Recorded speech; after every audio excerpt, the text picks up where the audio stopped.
KTV Originals। বাড়ির গৃহিণীদের দশভুজা বললে অত্যুক্তি হয় না, কারণ তারা সত্যি দশভুজাই। অভিনেত্রী কোয়েল মল্লিকও বাড়ির গৃহিণী এবং সন্তানের মা, তাই কোয়েলও দশভুজাই। তবে মহালয়ার দিন অসুর বধ করবেন দশভুজা কোয়েল। দেবী দুর্গা রূপে টেলিভিশনে দেখা যাবে কোয়েলকে। সেই নিয়ে কলকাতা টিভির প্রতিনিধি পারমিতা আচার্যের সঙ্গে একান্ত আড্ডায় অভিনেত্রী কি বললেন দেখে নেব।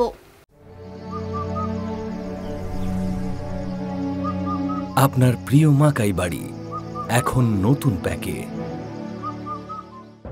ভীষণ এক্সাইটেড ও বাবা, আমাদের থেকে অনেক বেশিও এক্সাইটেড যে কবেও দেখতে পাবে। ওই তথাস্তুতে বিশ্বাস করো? পরে কোনো একটা সময় ওনার সঙ্গে যখন দেখা হয়েছিল, আমার মনে আছে উনি যখন এসেছিলেন আমি ওনাকে সরি বলেছিলাম। উনি আমাকে জিজ্ঞেস করলেন কেন, তারপরে আর উত্তরটা দিতে পারিনি। পুজোর বাকি হাতে গোনার মাত্র কটা দিন, আর আমাদের পুজোয় শুরু হয় মহালয়া দিয়ে। এবং পুজোয় এখন মহালয়ায় দেবী দুর্গা মানেই আমাদের সকলের প্রিয় কোয়েল মল্লিক। আবারও তিনি পর্দায় আসছেন দেবী দুর্গা রূপে। কোয়েল দি, আগে জানি কেমন আছো তুমি? আমি দারুণ আছি গো, তুমি কেমন আছো? ভালো আছি, অনেকদিন পর সাক্ষাৎকার আজ। এখন তুমি বলছিলে যে এবারের মহালয়াটা একটু আলাদা, কতটা আলাদা করতে হলো কোয়েল দি? দেখো, মহালয়া একটু আলাদা এই জন্য কারণ পার্বতী সব বাচ্চাদের নিয়ে আসছে এবং গল্প বলতে বলতে আসছে। সেই অনুভূতিটাই আলাদা, কারণ এখন আমার মনে হয় অনেক মানুষ হয়তো সেই মাইথোলজির জায়গাটা হয়তো জানে না। পুজোর মানে টিভির পর্দায় হয়তো তারা জানতে পারবে, হয়তো কবিরও তাই, কবিরও সেই দলেই পড়ে যে হয়তো অনেক কিছু জানে না। প্রত্যেকবার মহালয়াতেই আলাদা আলাদা রকম ভাবে, কারণ মাইথোলজিটা এত বেশি, সেই প্রত্যেকটা জিনিসের উপরে তো সব প্রতিবার করা যায় না, সম্ভব হয় না, কারণ একটা পার্টিকুলার টাইমের মধ্যে করতে হয়।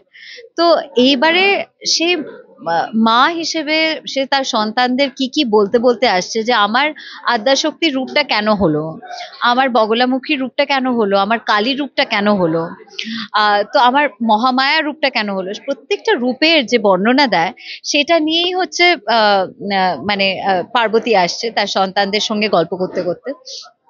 তাই জন্য আমার কাছে এবারেরটা একটু অন্যরকম, একটু বেশি স্পেশাল। আর কবিরও আরো ভালোভাবে বুঝতে পারবে, কারণ 4 বছর বয়সে আর 3 বছর বয়সে ও যা দেখেছিল। ভীষণ এক্সাইটেড ও বাবা, আমাদের থেকে অনেক বেশিও এক্সাইটেড যে কবেও দেখতে পাবে, কারণ ও তবে থেকে বলছে মামা কবে দেখবো কবে দেখবো।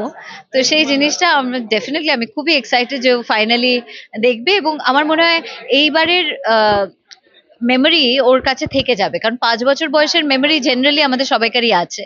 তো আমার মনে হয় অন্তত কিছু বিটস এন্ড পিসেস থেকে যাবে ওর সঙ্গে। এখনো রেডিও শুনে মহালয়া শুরু হয়, এরকম কি তোমার এখনো কাজ করে? রেডিও শুনে দেখো, আমাদের তো সবসময় তো বীরেন্দ্র কৃষ্ণ ভদ্র সবসময় আমরা শুনতে থাকছি।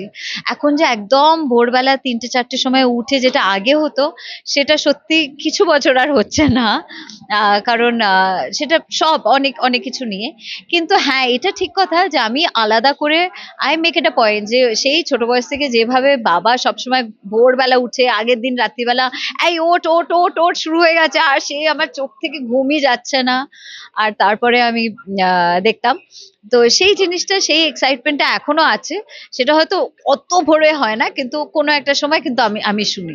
এবারের পুজোয় কি প্ল্যান? আমি জানি কোয়েল দিকে আর পাওয়া যাবে না, কারণ মল্লিক বাড়িতে থাকলে কোয়েল দি ওই কটা দিন শুধুমাত্র পরিবারের, তাই তো? তাই তো, একদম তাই। কারণ দেখো, এই 5টা দিনের জন্য আমরা সবাই অপেক্ষা করি গো, কারণ আমাদের তো বিশাল বড় যৌথ পরিবার এবং প্রত্যেকটা মানুষ পৃথিবীর বিভিন্ন জায়গা থেকে তারা এই 5টা দিন চলে আসে। তাই জন্য এই 5টা দিন না, মনে হয় সারাটা বছরে যা যা গল্প সব জমে থাকে, সেই গল্প আমার পেটেও গুড়গুড় করে, অনেক কথা বলবো, তাদের পেটেও গুড়গুড় করে অনেক কথা, তারাও শেয়ার করবে। তো তাই জন্য এই কটা দিন আমি বাড়ি ছেড়ে একদম বেরোতে পারি না, আর ইচ্ছেও করে না একেবারে। তো সেই জিনিসটা হয়, খুবই এক্সাইটেড, কারণ এবারে তো কাব্যও আছে আমাদের সঙ্গে। তো 101 বছরে মল্লিক বাড়ি পুজো পা দিচ্ছে, তো খুবই বেশি, খুবই খুবই স্পেশাল। দালানের আড্ডাটা বোধহয় এখনো চলে না? একদম, সেটা না হলে তো ইনকমপ্লিট, অসম্পূর্ণ থেকে যাবে আমাদের পুজো। ওই অঞ্জলি আরতি না খেয়ে, ওই অঞ্জলি আরতিটা দেওয়া, মুখটা পুরো ম্লান হয়ে যাচ্ছে। কেউ একটা বলছে যে মুখটা কেন এরকম লাগছে, আমি বলছি দাঁড়া, সকাল থেকে না খেয়ে আছি, ঠাকুরকে অনেক কিছু চাইতে হবে, কিন্তু চাওয়ার সময় যখন হয় তখন আমার মনে হয় সবাইকার জন্য শুধু আমি এটাই প্রার্থনা করি যেন সবাই সুস্থ থাকে, শান্তিতে থাকে, আনন্দে থাকে। আমার আর নিজের জন্য আলাদা করে চাওয়ার টাইমটা আর পাই না, সবাইকার জন্য চাইতে চাইতে আমার মনে হয় নিজের জন্য চাওয়া। এখন ওই তথাস্তুতে বিশ্বাস করো? আমি একেবারে সেই 5 বছর বয়সে যে তথাস্তুটা একবার আমার হয়ে গেছিল, যদিও সেটা অন্য কারণে, সেটা পরে জানতে পেরেছিলাম উনি বিয়ে করতে যাচ্ছিলেন, তো তাই জন্য সেই লিভটা নিয়েছিলেন, সেই অফটা নিয়েছিলেন। কিন্তু আই ওয়াজ টু স্মল, তখন এতটাই ছোট ছিলাম, তখন আমি ভাবছিলাম যে আমার কারণেই হয়তো হয়েছে। তো আমি পরে কোনো একটা সময় ওনার সঙ্গে যখন দেখাও হয়েছিল, আমার মনে আছে উনি যখন এসেছিলেন আমি ওনাকে সরি বলেছিলাম।